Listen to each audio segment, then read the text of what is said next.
Welcome to Unleashing Happiness. This is your host, Cecilia Hendricks. And on Mondays, I've been doing this series that's mindset motivation. And essentially, it is set up so that you can, and I can, start our weeks on the absolute best foot. It gives us kind of a thing to think about, something to focus on, and to return your focus to, no matter kind of what the week is throwing at you. Essentially, I'll be reading from teachers that I absolutely love, pieces that have really stuck out to me and meant a lot to me, and then give you my understanding about those, share kind of like how I've used them in my own life, in my own process, and then hopefully you can also share back to me the ways that they're improving your life and making changes for you. For today, I'm actually reading from a lecture that Neville Goddard gave in 1965, and it's called Where Are You Staying? So essentially what we're going to be talking about today is kind of the state that you're dwelling in and paying attention to where you continue to return, but within this present moment. So part of the teachings in this is to learn how to really ground yourself into this present moment, who you feel that you are, your I am right now at this moment, versus attempting to kind of view a future person of you or a past person of you. I think that's one of the keys here that ends up getting people a little stuck or a little kind of caught up. I know that I've done the same thing where I'm always looking at, or I was always looking at, this future self, right? I was like, looking to obtain this future version of myself. And so when I did any of the techniques or I worked on my focus or I did anything like that, I was always looking for this future version of me.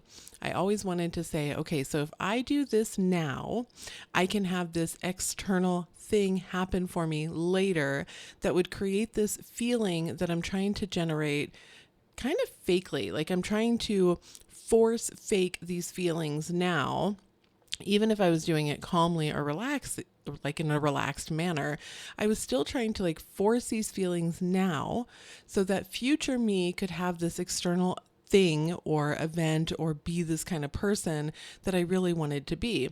And that was kind of my cycle. But because I was always yearning for this future person in order to actually have the feelings that I was trying to generate now, the feeling that I was generating now was really just a lack of having this fulfillment. And I hope that that makes sense because it's kind of a weird cycle and it can be a little difficult to put yourself on the right mindset to understand how to feel that way now so that the future you essentially is living all of this stuff now. So things start to come into your life a little bit faster. And when I say a little bit faster, it can be extremely drastic when you do figure this stuff out. If you listen to any of my other content, that's why I'm often sharing about like adding daily joys to your day, doing things that really make you happy and that provide fulfillment for you, because those are the feelings that are going to start to generate for this like future self of you. Like, right. And you're doing that future version of you right now. And that's what Neville's talking about in his lecture is really becoming this person. Where are you dwelling right now? And that's a lot of what Neville shares and a lot of other teachers is that this present moment is actually the one that you need to focus on, not attempting to get something for future self. That's this, external thing that you're seeking, because when you're doing that, you're actually confirming repeatedly to yourself that it's not here right now. And you can have an expectation of something happening in the future as long as you are still generating feelings now of being fulfilled, right? And this is, I think, a little bit of that difference. Is that when you are knowing that for you, you are fulfilled in this moment, everything is okay for you in this moment, that's when you're actually generating the feelings that start to bring stuff into your life. And that's when having this expectation of a future happening, of something that you're working towards, like let's say a dream job, or you're looking to get into a certain school or something of that nature. Those expectations are fine to have. I'm not saying that you can't have an expectation for your future life and have an expectation that that's going to come. But if what you are generating now is this feeling of desperation and frustration and a lack of having in your life, that's actually where your focus is. That's what you're continuing. And that's how I read this lecture from Neville. So now I'll read from Neville Goddard's lecture.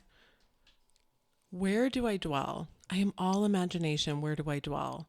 That state to which I constantly return constitutes my dwelling place. Where do I constantly return in the course of a day? Do I dwell in poverty? Do I dwell upon this, that, or the other? Whatever is my most constant state to which I return, that is my dwelling place. So come with me and see where I dwell. So I want to go back here just a second and talk about this because Neville mentions in here, and he actually mentions in other content as well, where am I returning to throughout the course of a day? What are the things that during my day I'm consistently going back to? And that's a key to think about in this, okay? Is that we're not talking about where are you dwelling when you're doing a specific technique. It's where are you dwelling throughout the day. And so when I started this process, I was really struggling because I would do the technique. And then during the day though, I would be either seeking where it was, being frustrated that I felt like it quote unquote didn't work as fast as I wanted it to, whatever kind of thing it was. But I was like in this cycle of like, do this technique, get frustrated when it doesn't happen when I want it to. So I started thinking about, okay, instead, if I had this thing, if I lived this life that I wanted and I had this desired outcome, how would I behave throughout the day? Like what type of routines and habits would I have? What would be the things that would really imply to me that I was this person? And one of the ones that I used for myself was paying bills, right? Like I want to make sure that I can pay my bills every month with no problem. And if I take a look at how would a person who could pay their bills behave? Would they wake up in the morning concerned about their bank account? Would they spend the day in a panic over the little kind of things that they were doing or where money was going to come from? And the answer for me was no, that wouldn't be it. Now, what I wasn't going to do was say, forget it, I can pay my bills no matter what, so I'm just going to go spend all my money and max out all my credit cards and I don't really care. That's not what I'm talking about. Instead, I was like, well, if I was somebody who could pay their bills every single month on time, no problems, how would I feel? And I would feel very relaxed. I would feel very calm, especially when it came to that topic. And so I started to do things within my day that would add joy and calm for me. And that's where I came up with like the daily joys is I wrote out a list of things that I enjoy to do. And they would be very simple things, drinking a cup of coffee, calling a friend, talking to my mom, listening to a podcast, dancing in the kitchen, these smaller kind of items, but that I really love to do. And I started incorporating those into my day. And I started slow. And then I started changing the way that I was waking up in the morning and the first thoughts that I was having and the way that I was going to bed at night and just the processes of how I was living my life. And the more that I relaxed into this, I changed my own personal dwelling place without even realizing it. My dwelling place became somebody who was thankful and upbeat and positive and grateful naturally. I didn't have to force these feelings to try to get this future event. And guess what happened? The future event happened for me.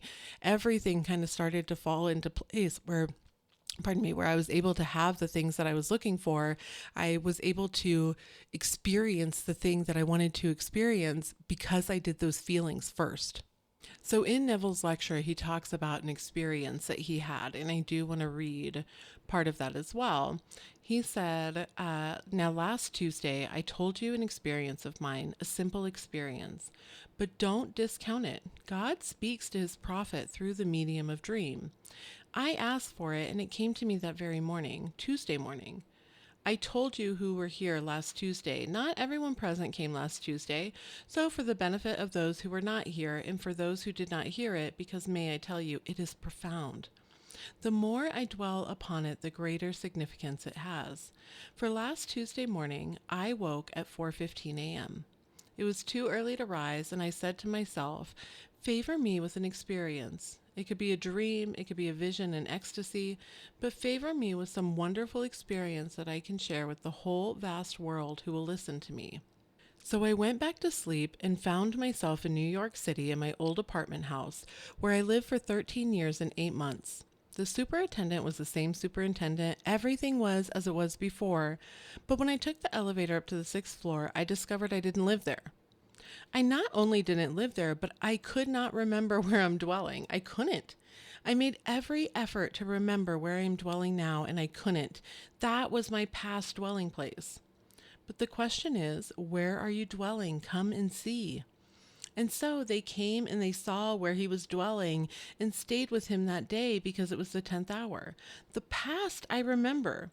Usually when people have amnesia, they forget the past, can't remember the past. But this was not of past. I remembered the past. I couldn't remember the present. And that is the problem with the whole vast world. For the revelation of God's name forever and forever is I am. Man has such difficulty in remembering the tense. He can't seem to keep alive within himself the tense, I am. I can't seem to remember I am wealthy, remember I am healthy, because the verdict of the doctor tells me I am not. I can't bring it into this present tense and always remain alive and awake to God's name. So I couldn't remember where I am now at this moment living. I remembered the past. It was in New York City, and that was years ago, and I lived there for 13 odd years. But where do I live now? And when I came to, where did I come to? I was sleeping in myself. That's where I came to. I came into the present moment by trying to feel myself to be somewhere dreaming of this state.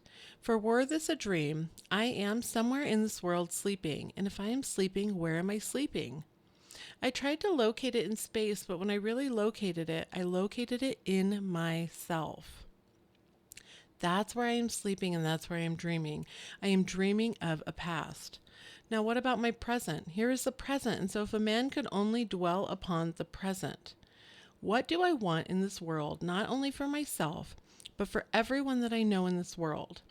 If I could only take now what I take into my consciousness and dwell upon it now as something that is taking place now, that's where I'm dwelling. For the state to which I most constantly return constitutes my dwelling place, if I could only remember that.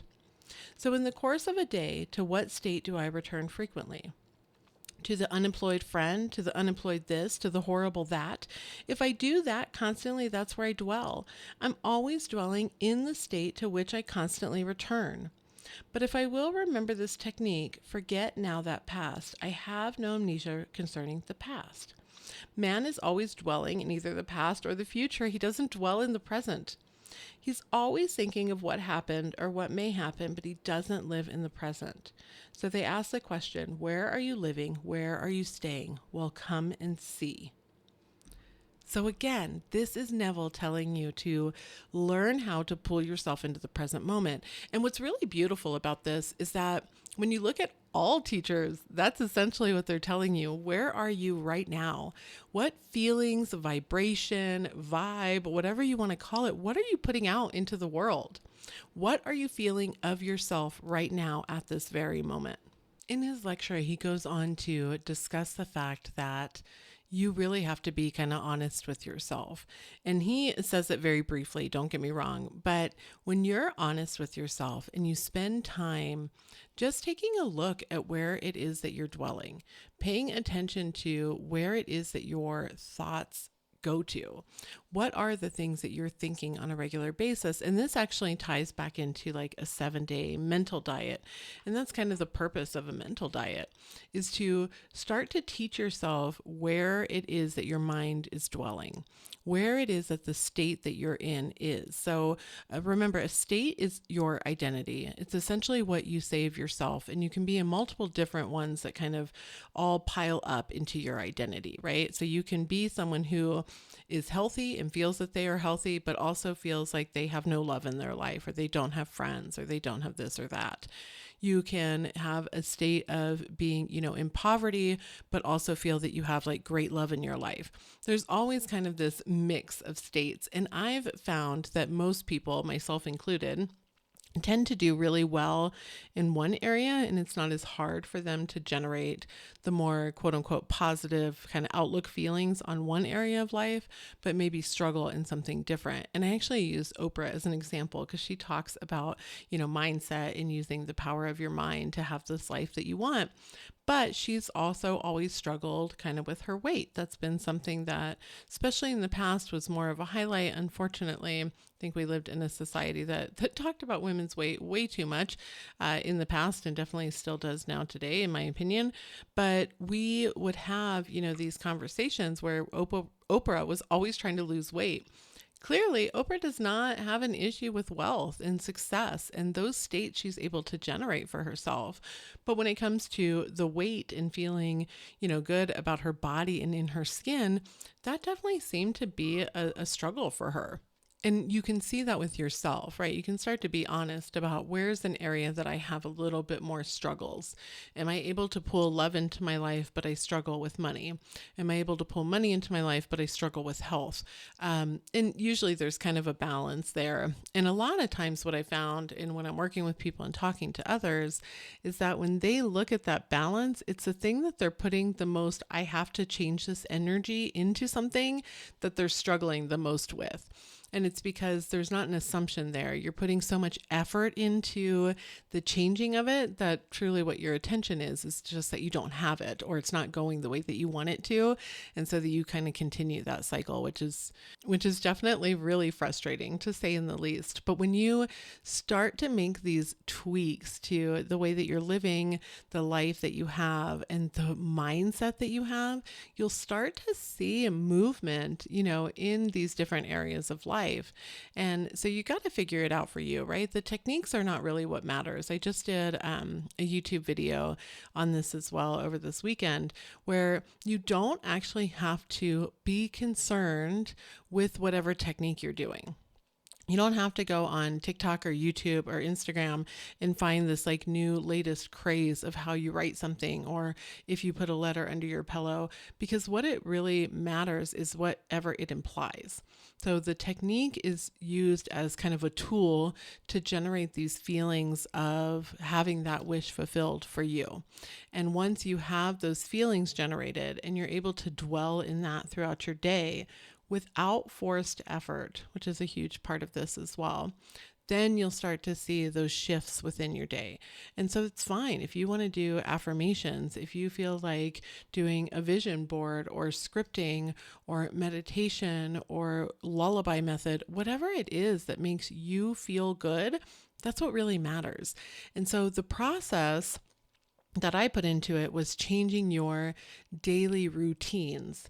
So changing those routines into being somebody who has this thing, this life, this outcome that you're seeking is really kind of a quick way to put these all together.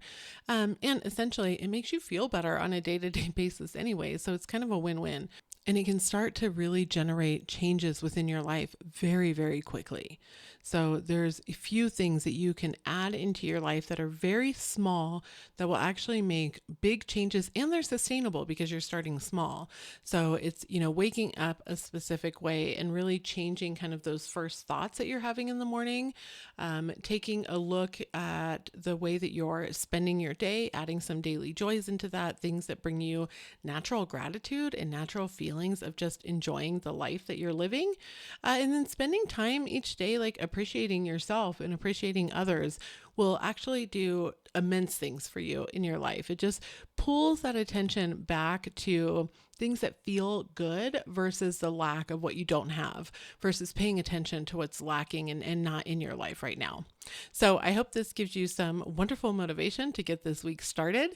I'm pretty excited for this week. I think it's fantastic. We're getting close to Christmas, which I absolutely love Christmas.